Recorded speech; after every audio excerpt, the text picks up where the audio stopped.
4 శతాబ్దాలకు పూర్వం పరమ పవిత్రమైన తిరుమల క్షేత్రంలో కలియుగ ప్రత్యక్ష దైవమైన శ్రీ వెంకటేశ్వర స్వామికి ఒక మహాభక్తునికి మధ్య జరిగిన నవరసభరిత లీలా వినోద దృశ్యకావ్యం.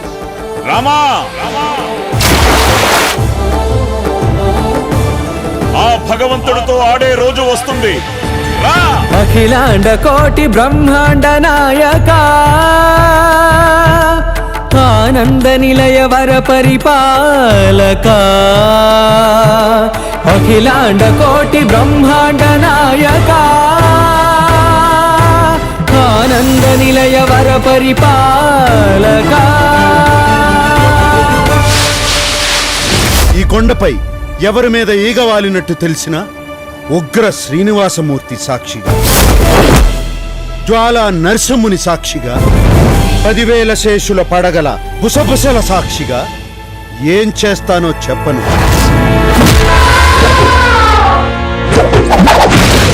కోటి కోటి దండాలయ్యా కోనేటి రాయడా, కోటి కోటి దండాలయ్యా కోనేటి రాయడా. కోరుకున్న వారి కొంగు బంగారు దేవుడా. ఇహ నీ పాచికలు నా దగ్గర సాగవు.